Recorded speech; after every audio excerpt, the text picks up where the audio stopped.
Orang Indonesia yang tidak punya paspor ada 85% penduduk. Tahu artinya? Bahkan dari 15% yang berpaspor terbanyak tercatat hanya paspor haji. Artinya apa kira-kira? Demikian awal pembicaraan dibuka oleh sahabat saya yang jadi menteri saat ini. Kita lanjut. Orang asing masuk ke Indonesia paling banyak tercatat adalah sekitar 9 jutaan orang per tahun, di mana length of stay-nya tinggal di Indonesia di Batigari. Artinya, dari 9 juta tersebut 40%-nya adalah orang yang sama bolak-balik keluar masuk Indonesia. Artinya apa? Betul, artinya belum banyak orang mancanegara yang memanfaatkan wisata ke Indonesia. Kebanyakan bisnis trip. Bagaimana membuat lama tinggal length of stay menjadi lebih dari 5 hari dan spendingnya per orang wisatawan asing lebih dari $500 per harinya. Dan pebisnis spendingnya lebih dari $20.000 per hari karena belanja barang-barang untuk usaha. Kalau menjawab pertanyaan di awal paragraf tersebut, maka sesungguhnya 85% warga tidak pernah melihat apapun kemajuan negara lain seperti Tiongkok di mainlandnya, kemajuan Hong Kong,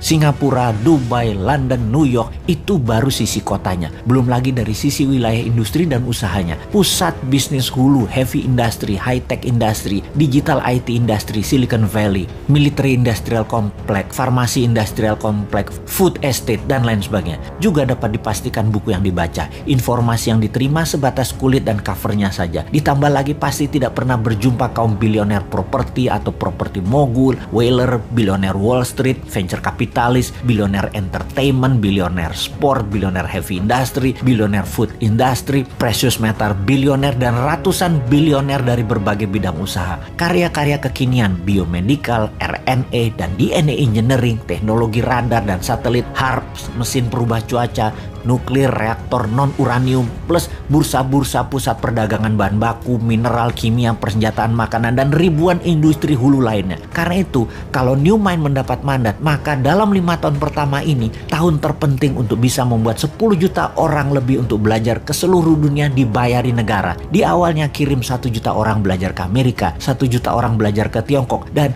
8 juta orang ke sisa dunia. Belajar sosial, sains yang terbanyak, teknologi, manufacturing, industri, dan semua hal untuk masa depan nanti terjadi. Ilmunya harus kita kuasai. Kenalkan kota, kenalkan negara lain, kenalkan kehidupan, dan kenalkan budaya lain, kenalkan masalah sosial dunia, kenalkan masalah lingkungan dunia. Indonesia harus paham detail, rinci, dan akurat. Pulang ke Indonesia, mereka tidak perlu ikatan dinas. Mereka menyebar langsung memenuhi kebutuhan dalam negeri atau membuat usaha menjadi pewirausaha di tanah air. Ada fasilitas pinjaman lunak untuk mereka memulai usaha. Sungguh, ilmu pengetahuan, pengalaman, serta keterampilan putra bangsa terbaiklah yang akan membuat Indonesia menjadi negara superpower di tahun 2045. Pendidikan dan pengetahuan berlanjut. Kampus-kampus akan punya guru terbang kalau dulu istilahnya. Sekarang dosen-dosen dari kampus ternama akan mengajari live streaming di semua kampus dengan nilai SKS yang besar dan kurikulum kampus. 40%-nya adalah dosen asing, di mana kampus akan digratiskan dan ditingkatkan kapasitas laboratorium serta tempat praktek menjadi 3 kali lipat dari sarana saat ini. Diharapkan dengan pendidikan di tingkat pengetahuan, keterampilan putra-putri bangsa Indonesia bisa menjadi kompetitif dengan ilmu terbaru, dengan ilmu kekinian, dan bisa mengadopsi masa depan dengan cepat. Ditambah lagi, tinggal di negeri orang akan membuka mata akan wilayah yang livable, yang sehat, suasana serta fasilitas yang akan diambil yang terbaiknya,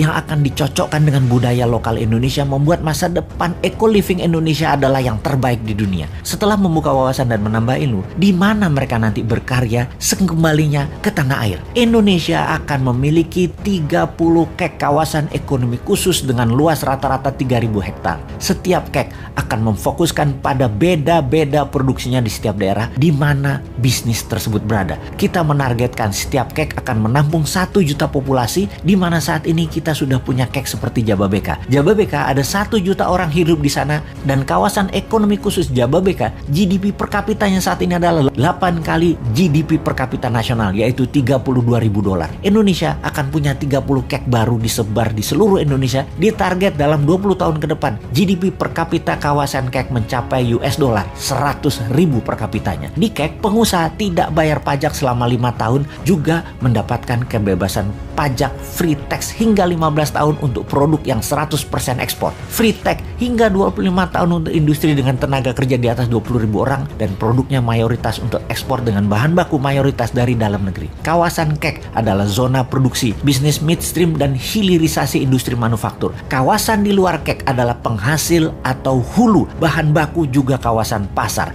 kita jelaskan agar lebih paham lagi dalam ilustrasi yang sederhana. Tiongkok adalah negara produsen. Indonesia adalah negara sumber daya alam, sumber bahan baku produksi. Indonesia dipaksa atau didesain jadi negara pasar finish produk Tiongkok. Bukti negara pasar. Transaksi Indonesia dengan Tiongkok, Tiongkok surplus alias Tiongkok untung. Jadi sekali lagi kita rangkum. Bahan baku SDA Indonesia dikeduk, dapat harga murah, finish produk dibalikin lagi ke Indonesia, dibeli dengan harga mahal banget. Negara tengah Tiongkok itu untung. Dia pegang modal, teknologi, dan finish produk. Indonesia yang punya sumber bahan baku dikadalin, dibeli Tiongkok dengan harga murah, lalu balik lagi dari hasil akhirnya dengan harga tinggi.